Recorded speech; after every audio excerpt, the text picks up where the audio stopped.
The rain was coming down hard that Tuesday night, making everything outside look blurry and cold. David stood by his kitchen window, watching the water run down the glass like tears. His back ached from working construction all day, but that job had ended 3 weeks ago. Now he was back to worrying about money every single minute of every day.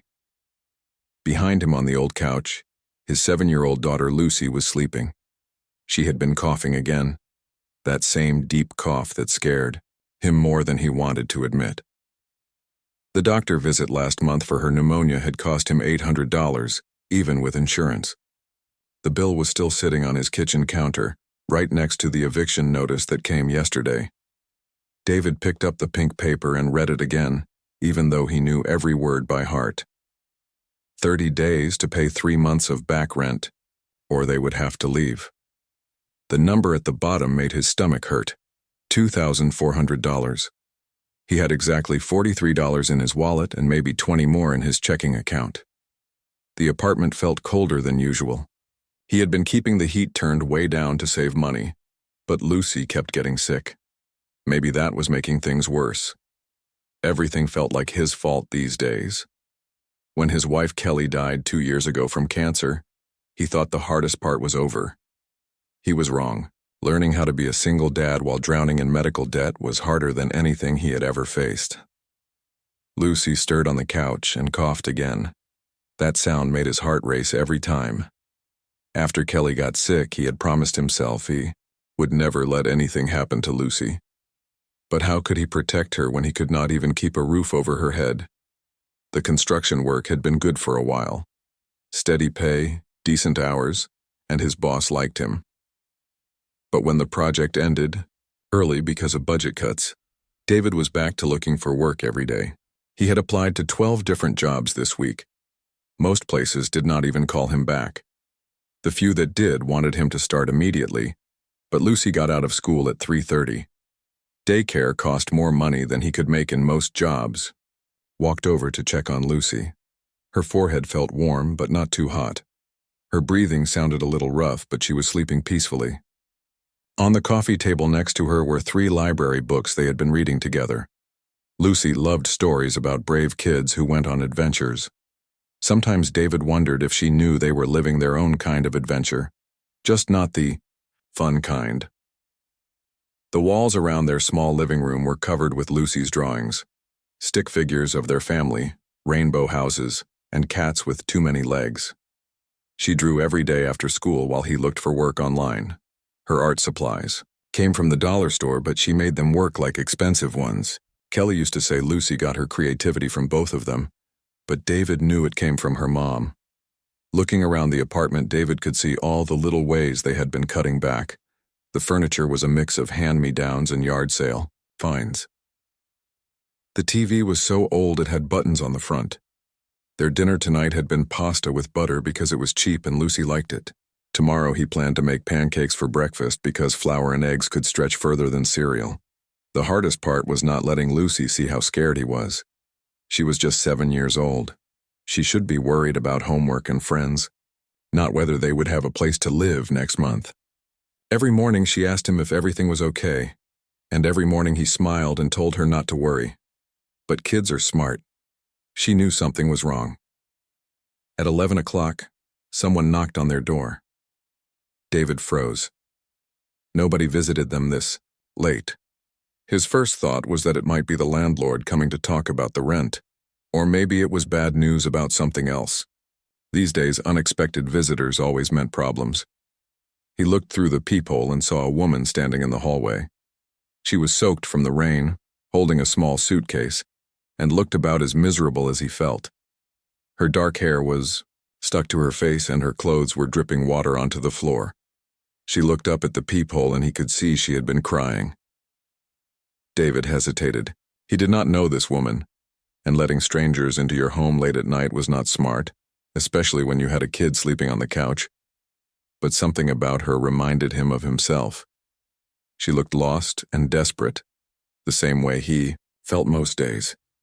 He opened the door but kept the chain lock on. "Can I help you?" The woman looked up at him with tired eyes. "I'm so sorry to bother you this late. My name is Beth.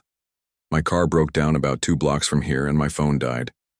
I was walking around looking for somewhere to call for help. But everything is closed. I saw your light was still on." David looked past her into the hallway. It was empty except for puddles of water from her wet clothes. "Where were you headed?" "I was driving to my sister's house in Portland, but I guess I'm not making it tonight." She shifted her suitcase to her other hand. "I know this sounds crazy, but could I maybe use your phone to call someone? Or just wait somewhere dry until morning when things open up?" Lucy coughed from the couch, and both of them turned toward the sound. When David looked back at Beth, he saw something change in her face. It was the same look Kelly used to get when she heard a kid crying at the store or saw a stray cat in the rain. "Is that your daughter?" Beth asked softly. "Yeah. She's been sick." David found himself talking before he decided to. "Look, I don't have much, but you can come in for a minute. Use the phone if you want." He undid the chain and opened the door wider. Beth stepped inside, careful not to drip too much on his floor. She set her suitcase down and looked around the small apartment. David watched her take in the mismatched furniture, Lucy's drawings on the walls, and the general feeling that people were trying hard but not quite making it. "Thank you," she said quietly. "I really appreciate this. I was starting to think I might have to sleep in my car, but it won't even start." David pointed to the phone on the kitchen counter. "Help yourself. There's some instant coffee if you want some. It's not great, but it's warm." As Beth made her way to the phone, Lucy woke up coughing again. This time it was worse, and she sat up looking confused and scared. David went to her immediately, feeling her forehead and rubbing her, back the way Kelly used to do. "It's okay, sweetheart, just a cough. Try to breathe slowly." Beth hung up the phone without dialing and walked over to them. "I'm sorry, but that cough doesn't sound good. How long has she been sick?" "On and off for a few weeks. She had pneumonia last month, but the doctor said she was better." David looked at Beth suspiciously. "Why?" "I used to be a nurse," Beth said. "I'm not trying to scare you, but sometimes after pneumonia, kids can get secondary infections. Has she been running a fever?" David's heart started racing again. He had been watching Lucy carefully, but maybe he missed something. Maybe he was failing her in ways he did not even know about. The night that had started with money worries had just become something much scarier, and somehow, a stranger with a broken-down car might be the only person who could help them figure out what to do next. Beth knelt down beside the couch where Lucy was sitting up, still coughing. The little girl looked at this stranger with curious eyes, not scared but wondering who she was and why she was in their living room so late at night. "Hi there," Beth said softly. "My name is Beth. Your dad was nice enough to let me come inside because my car broke down in the rain." Lucy nodded and coughed again. This time Beth listened carefully to the sound. It was deeper than a normal cold cough, and she could hear a slight wheeze when Lucy breathed in. As a nurse for 8 years before her mom got sick, Beth had heard that sound many times before. "Lucy, can you take a big, deep breath for me?" Beth asked, making it sound like a game rather than a medical check. Lucy tried, but halfway through the breath she started coughing again. Beth noticed how Lucy's shoulders moved when she breathed, working harder than they should have to. Her lips looked a little pale too, which could mean she was not getting enough oxygen. David watched this whole thing with growing worry. "Is something wrong? Should I be concerned?" Beth looked up at him, trying to keep her voice calm so she would not scare Lucy. "When did you say she had pneumonia?" "About a month ago, maybe 5 weeks." David sat down on the couch next to Lucy and put his arm around her. "The doctor gave her antibiotics and said she was fine after 10 days. And she's been coughing like this since then?" "Not constantly, it comes and goes. Some days she seems totally fine, other days it gets worse." David looked down at Lucy, who was leaning against him tiredly. "I kept thinking it was just leftover stuff from being sick before." Beth nodded. This was exactly what she was afraid of. "David, I think Lucy might have developed what we call a secondary infection. Sometimes after pneumonia, bacteria can settle in parts of the lung that are still healing. It's not uncommon, but it does need to be treated." The words hit David like a punch to the stomach. More medical bills, more doctors, more money he did not have. He looked at the eviction notice on the kitchen counter and felt like the walls were closing in around him. "How much does that kind of treatment cost?" he asked quietly. Beth saw the fear in his eyes and understood immediately. This was not just about Lucy being sick. This was about a father who was already drowning trying to keep his head above water. "Let's not worry about that right now," she said. "The important thing is making sure Lucy gets better." Lucy coughed again and leaned more heavily against her. "Dad." "I'm tired," she whispered. "I know, sweetheart. Try to rest." David looked around the apartment, suddenly seeing it through Beth's eyes, the holes in the wall that Lucy's drawings were covering up, the space heater in the corner because they could not afford to heat the whole place, the stack of unpaid bills on the counter. Beth stood up and walked toward the kitchen. "David, could I make that coffee you mentioned? And maybe we could talk for a minute?" David nodded and followed her, keeping one eye on Lucy. As Beth looked for mugs and coffee, she noticed things that told the story of their life. The refrigerator was nearly empty except for basic ingredients. The cabinets had the bare minimum of dishes and food. But everywhere she looked, she saw signs of love and care. Lucy's school papers were hung up with pride on the refrigerator. Her backpack was neatly packed and ready for tomorrow, sitting by the door with her shoes lined up underneath. The apartment was small and sparse, but it was clean and organized. This was a father who was doing everything he could for his daughter. "You take good care of her," Beth said as she handed David a mug of instant coffee. "I try. Sometimes I feel like I'm failing at everything." David took a sip and grimaced. Even the coffee was the cheap kind. "Her mom died 2 years ago. Cancer. I thought losing Kelly was the hardest thing we'd ever have to go through, but this has been harder in different ways." Beth sat down at the small kitchen table across from him. Through the thin walls, they could hear Lucy's breathing from the living room, still working too hard. "I lost my mom 3 months ago," Beth said. "Also cancer. I was taking care of her for the last year, which is why I stopped working as a nurse. After she died, I just felt lost. I've been driving around the country trying to figure out what to do with my life." David looked at her more carefully. She did not look like someone who had been living in her car, but there was something sad in her eyes that he recognized. The same look he saw in the mirror every morning. "That's rough. I'm sorry. Thank you." Beth wrapped her hands around her coffee mug. "Before she died, my mom left me some money. Not a lot, but enough to live on for a while. I've been feeling guilty about it because I don't know what she would want me to do with it." They sat in comfortable silence for a moment. Two people who had lost the most important women in their lives, trying to figure out how to keep going. From the living room, Lucy called out, "Daddy, can I have some water?" David got up immediately. "Of course, baby." He filled a glass and brought it to her, then sat back down with Beth. "She's a beautiful little girl," Beth said. "How old is she?" 7. "She'll be 8 next month." David smiled for the first time that night. "She wants a birthday party this year, but I don't know how we're going to manage it. Money's been really tight since I lost my job 3 weeks ago." "What kind of work do you do?" "Construction mostly. I'm good at it and it pays decent when there's work available. But jobs end and then you're back to square one." David gestured toward the stack of bills. "We're behind on rent. I got an eviction notice yesterday." Beth looked at the pink paper on the counter. She had seen plenty of those in her neighborhood growing up. Her own family had gotten a few when she was Lucy's age. "How much do you owe?" David hesitated. He had never talked about money with a stranger before, but something about Beth felt safe.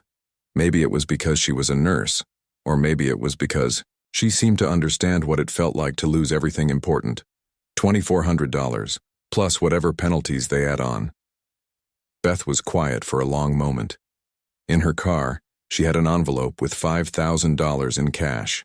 Money her mom had saved and left specifically for Beth to use for something meaningful. Her mom always said money was just paper unless you used it to help people. "David, what if I told you I wanted to help? I couldn't take your money. We just met an hour ago. What if it wasn't charity? What if it was something else?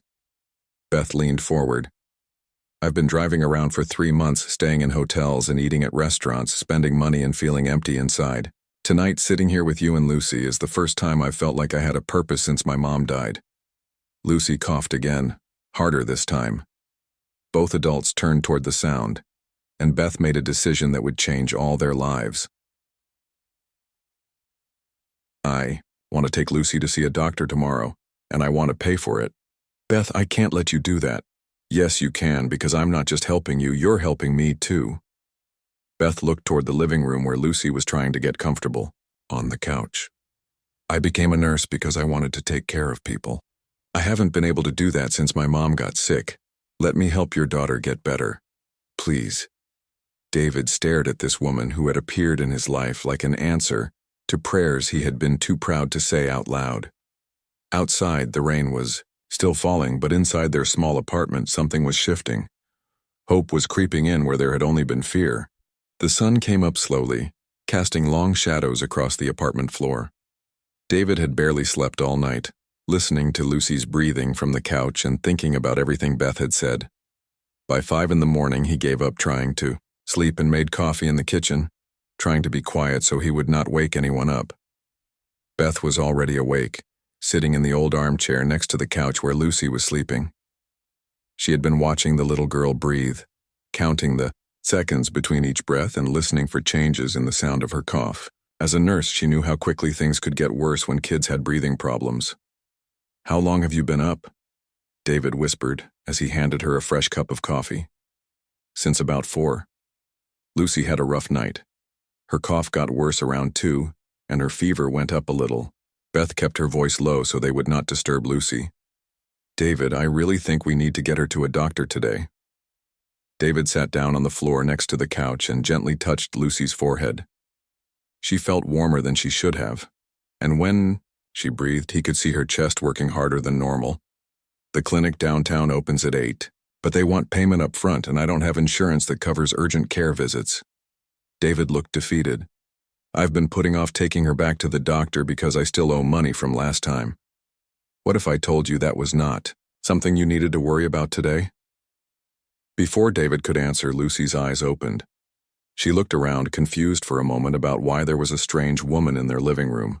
Then she remembered the night before and gave Beth a small smile. Good morning, sweetheart, David said, brushing her hair back from her face.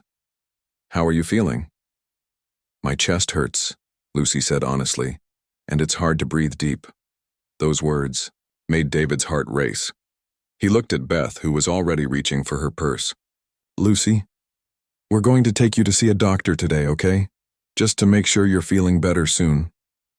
Beth spoke in the calm, reassuring voice she had used with hundreds of worried kids over the years. Will you come with us? Lucy asked. Beth. Something about this kind woman made her feel safer. If your dad says it's okay, I'd love to come with you. David wanted to say no. His pride was telling him he should handle this himself, that he should not accept help from someone he had just met. But when he looked at Lucy struggling to breathe normally, his pride seemed a lot less important than his daughter's health. Okay, he said quietly, but I'm paying you back for whatever this costs. Beth smiled. We can talk about that later. Right now, let's focus on getting Lucy feeling better. By 7:30, they were in Beth's rental car heading toward the medical clinic. Lucy sat in the back seat, holding a stuffed rabbit that Beth had pulled from her suitcase. It had belonged to Beth's mom, but she thought Lucy needed it more, right now. The clinic waiting room was already crowded with people who looked just as worried as David felt. Kids with runny noses, adults coughing, and parents bouncing fussy babies. David had been in rooms like this before, always counting the minutes until they called Lucy's name and hoping the bill would not be too high. But this time felt different. Beth sat next to them, helping Lucy color in a book she had brought from the car. She talked to Lucy about her drawings and asked about school, keeping the little girl distracted from feeling sick. David watched them together and realized Lucy had not smiled this much in weeks. When they finally called Lucy's name, Beth asked if she could come back with them. The doctor, A middle-aged woman with kind eyes welcomed all three of them into the examination room. "So, Lucy, I hear you've been having trouble with coughing," Dr. Martinez said as she washed her hands. "Can you tell me how you've been feeling?" Lucy looked at her dad, then at Beth, then back at the doctor. "My chest hurts when I cough, and sometimes it's hard to catch my breath." Dr. Martinez listened to Lucy's chest with her stethoscope, moving it to different spots and asking Lucy to breathe deeply. David could tell from the doctor's expression that she was hearing something concerning. "David, has Lucy been running any fevers lately?" "She felt warm this morning, and Beth said she had a fever during the night." Dr. Martinez looked at Beth. "Are you a family member?" "I'm a friend. I used to work as a nurse, and I was concerned about Lucy's breathing patterns." "What did you notice?" Beth described everything she had observed: the way Lucy's shoulders moved when she breathed, the sound of her cough, the pale color around her lips. Dr. Martinez nodded as she listened, clearly taking Beth's professional opinion seriously. "I'd like to get a chest x-ray and run some blood work," Dr. Martinez said. "Based on what I'm hearing and what you've described, I think Lucy may have developed a secondary bacterial infection in her lungs." David felt his stomach drop. "Is that serious?" "It's treatable, but it does need to be addressed quickly. The good news is we caught it early, thanks to your friend here noticing the symptoms. 2 hours later, they had their answer. Lucy did indeed have a bacterial infection that had settled in her lungs after the pneumonia. She would need a stronger antibiotic and possibly a nebulizer treatment to help her breathe easier. The total for today's visit, including the x-ray and medication, will be $450, the receptionist said when they checked out. David's heart sank. Even with Beth offering to help, that was more money than they had expected. But before he could say anything, Beth was already handing over her credit card. "I've got this," she said firmly. "Beth, this is too much. I can't let you pay for all of this." "David, my mom spent the last months of her life worrying about whether I would be okay after she was gone. She left me money specifically to use for important things. I can't think of anything more important than making sure Lucy gets healthy."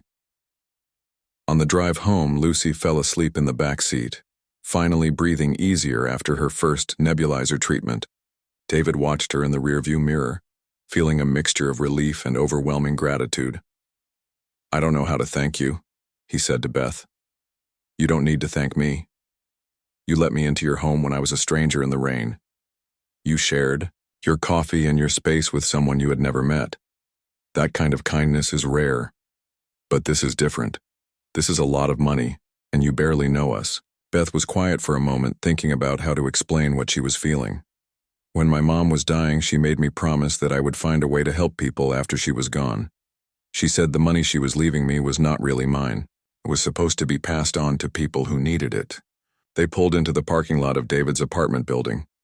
Lucy was still sleeping peacefully, her breathing much more normal than it had been in days. "Last night when I knocked on your door, I thought I was just looking for help with my car.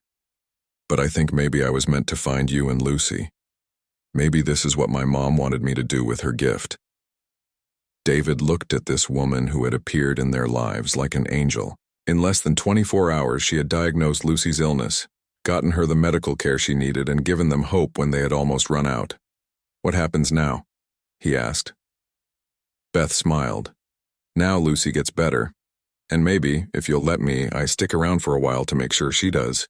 3 weeks had passed since that rainy night when Beth first knocked on David's door. What started as one night of emergency shelter had slowly turned into something none of them had expected. Beth's rental car was still parked outside their apartment building, and her suitcase had found a permanent spot in the corner of their living room. Lucy was getting better every day. The antibiotics had cleared up her lung infection, and her breathing was back to normal. But more than that, she was happier than David had seen her since her mom died. Every afternoon when she got home from school, Lucy would run to Beth with excitement, ready to share everything that had happened during her day. "Beth, guess what happened at lunch today?" Lucy called out as she burst through the apartment door on a Wednesday afternoon. Tommy Peterson said his mom makes the best sandwiches in the whole world, but I told him you make better ones. Beth laughed as she helped Lucy take off her backpack. Well, I don't know about that. What did Tommy say? He said prove it, so I invited him over for lunch this Saturday. Is that okay? David walked in from the kitchen where he had been making after-school snacks. 3 weeks ago, snacks meant whatever crackers were on sale at the dollar store. Now their kitchen actually had fruit and cheese and the kind of food growing kids were supposed to eat. Of course it's okay, David said, ruffling Lucy's hair. But you should have asked first before inviting someone over. I know, but I got excited. Beth makes everything taste better. It was true. Beth had a way of turning simple ingredients into meals that felt special. But more than that, she had brought life back into their home. The apartment still had the same old furniture and the same small rooms, but it felt warm now in a way it had not since Kelly died. David watched Beth help Lucy with her homework at the kitchen table. They had fallen into routines without really planning it. Beth picked Lucy up from school on days when David was working. She helped with math homework while David cooked dinner. In the evenings, all three of them would sit together watching movies or reading books from the library. The biggest change was that David had found steady work again. Beth had connections from her nursing job, and one of her former colleagues had a husband who ran a construction company. When Beth mentioned that David was looking for work, they arranged an interview. David got the job within a week. I have good news, David announced as they sat down for dinner that night. My boss said the project we're working on got extended. Instead of ending next month, it's going to run through the summer. That's wonderful, Beth said. You've been working so hard, and I got a raise too. Not much, but every little bit helps. David looked around the table at Lucy coloring in her homework folder, and Beth serving spaghetti from a pot that actually had enough food for everyone. I should be able to catch up on the rent money soon. Beth had quietly paid the back rent 2 weeks ago, telling the landlord she was David's cousin helping out during a tough time. David found out when the landlord mentioned it in passing, and they had their first real argument about it that night after Lucy went to bed. You can't keep spending your money on us, David had said. This was supposed to be temporary help, not you supporting my whole family. What if I don't want it to be temporary? Beth had replied. What if I like being here? That conversation had been 2 weeks ago, and they had not talked about it since. But the question hung in the air between them. What exactly was Beth doing here, and how long was she planning to stay? Daddy, can Beth come to my school carnival next Friday? Lucy asked, bringing David back to the present moment. If she wants to, David said, but it might be boring for adults. Are you kidding? I love school carnivals, Beth said. I haven't been to one since I was your age, Lucy. Really? They have games and prizes and cotton candy, and there's a cakewalk where you can win whole cakes. That sounds perfect. David smiled, watching them plan Lucy's carnival adventure, but inside he felt confused about what was happening. Beth fit into their lives so naturally that sometimes he forgot she was not supposed to be there permanently. Lucy had started calling her Aunt Beth, and neighbors assumed she was David's girlfriend or sister.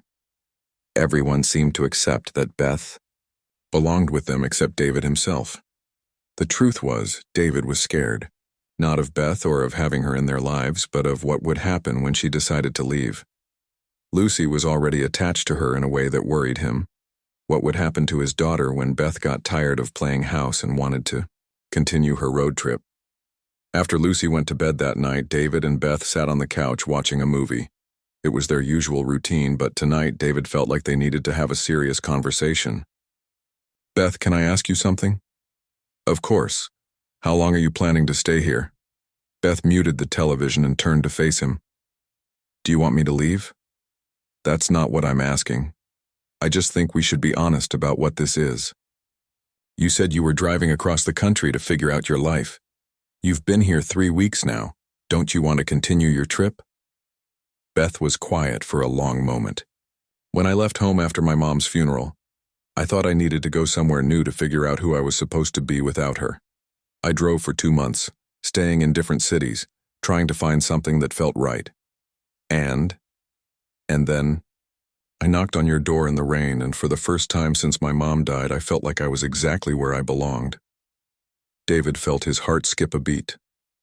He had been fighting his own feelings for weeks, telling himself that Beth was just being kind and that he should not read more into her help than was actually there.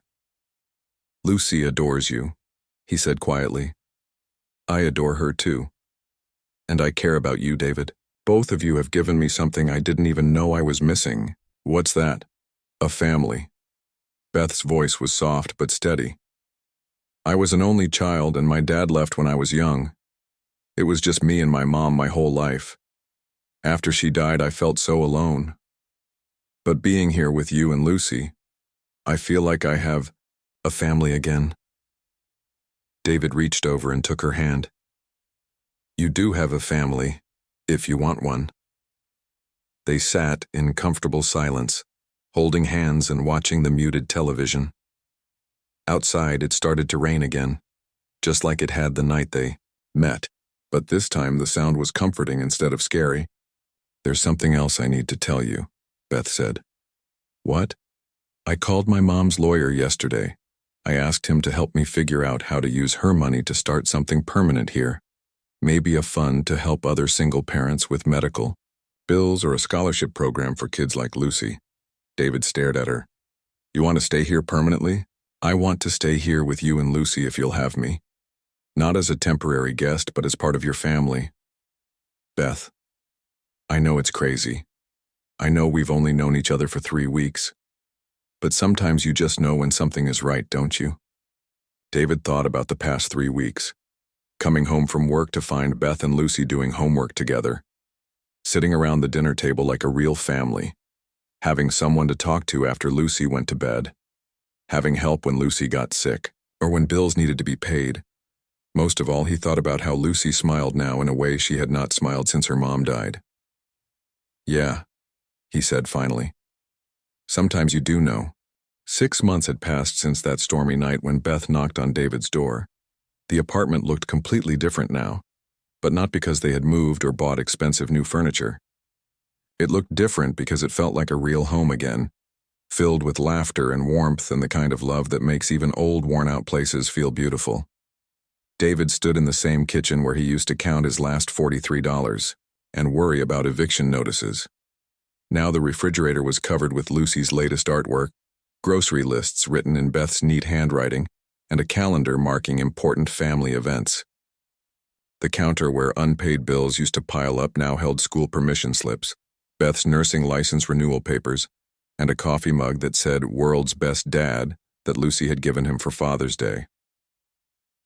Today was Lucy's 8th birthday, and the apartment was decorated with streamers and balloons. Beth had spent the morning baking a chocolate cake from scratch, and the whole place smelled like birthday magic. Lucy had been bouncing around since dawn, too excited to sit still for more than a few minutes at a time. "Is it time for cake yet?" Lucy asked for the 15th time that day, pressing her nose against the kitchen window to see if her friends were arriving yet. "Almost, sweetheart," David said, checking his watch. "Tommy and his mom will be here in 20 minutes, and then we can start the party." Lucy spun around in her new birthday dress, a blue one with sparkles that Beth had surprised her with that morning. "This is going to be the best birthday ever." David watched his daughter twirl around their living room and felt his heart swell with happiness. This time last year, Lucy's birthday had been just the two of them sharing a store-bought cupcake and trying to pretend they were not both missing Kelly terribly. This year felt completely different.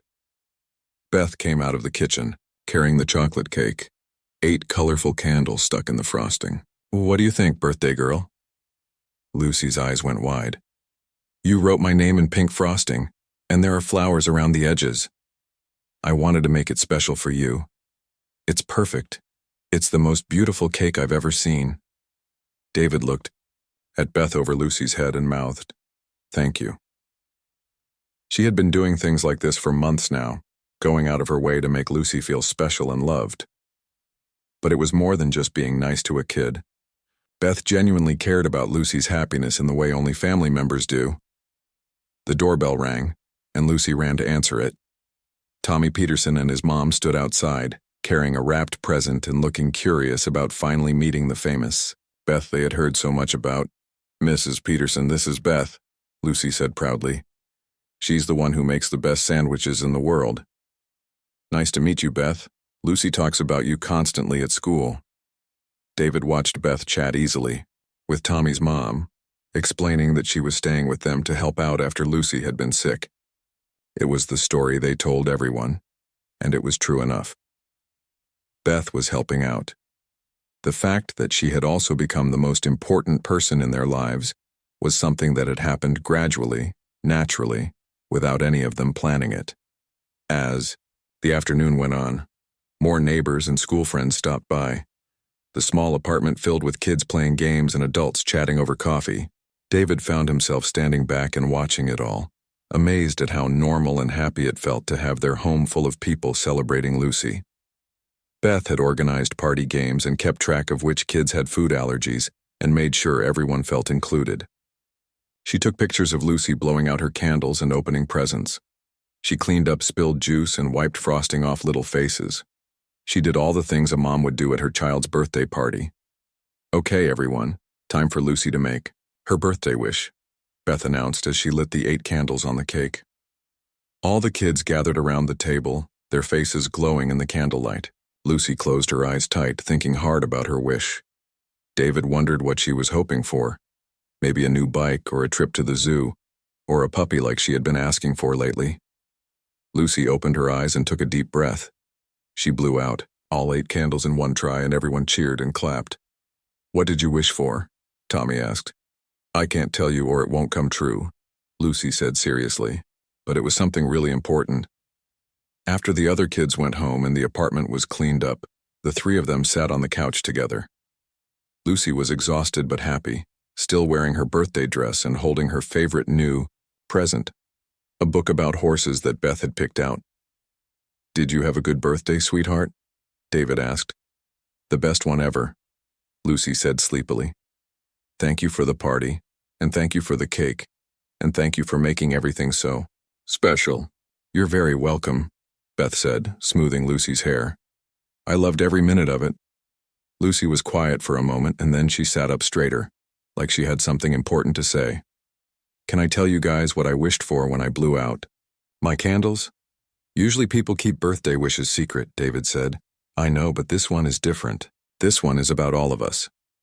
Beth and David exchanged glances. "What was your wish, Lucy?"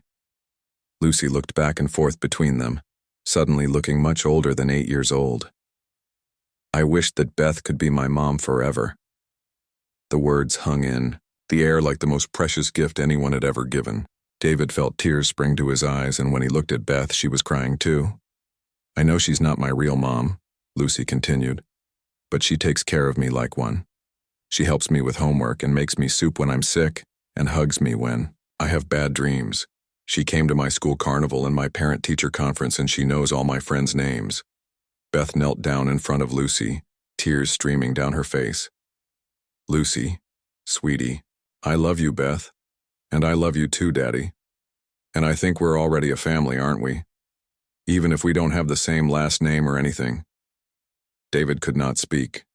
His throat felt tight with emotion as he watched his daughter and the woman who had saved their lives in so many ways. "We are a family," Beth whispered, pulling Lucy into a hug. "We absolutely are." "So does that mean you're going to stay forever? You're not going to finish your road trip and leave us?" Beth looked over Lucy's head at David. They had talked about this many times over the past few months, but hearing it from Lucy made it feel more real and important than ever. "I'm not going anywhere," Beth said firmly. "This is where I belong, with you and your dad." Lucy pulled back and looked at both of them seriously. "Good. Because I was going to be really sad if you left. You make everything better." Later that night, after Lucy had fallen asleep clutching her new horse book, David and Beth sat on the couch talking quietly. "She's right, you know," David said. "You do make everything better." "You both saved my life just as much as I helped yours," Beth replied. "I was so lost after my mom died. I didn't know what I was supposed to do with the rest of my life. But being here with you and Lucy, I finally understand what my mom meant when she used to say that love is what makes a family. David took her hand. I keep thinking about that night when you knocked on our door. What if I hadn't answered? What if I had been too scared to let you in? But you did answer, and you did let me in. And look what happened. They looked around their small living room, decorated with birthday streamers and filled with the comfortable mess of a real family home. Pictures of the three of them together sat on the bookshelf next to Lucy's school awards and Beth's nursing certificates. Sometimes I can't believe this is real, David said. 6 months ago, I thought Lucy and I were going to lose everything. Now we have more than I ever dreamed we could have. Sometimes the best things in life come from the most unexpected places, Beth said. David thought about that rainy night, about how desperate and scared he had been, about how close they had come to losing everything. He thought about Beth's broken-down car and her knock on the door, and the way Lucy had immediately trusted this stranger who would become the most important person in their lives.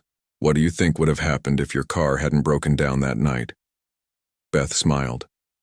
I think it was supposed to break down. I think I was supposed to find you and Lucy. Some things are just meant to be. Outside, it started to rain, again just like it had on the night they met. But this time the sound of rain on the windows felt like music instead of worry. This time, they were safe and warm, and together, a family that had been built from kindness and need and love. David looked out the same kitchen window where he used to stand counting his fears. Now when he looked out that window, all he could see was hope.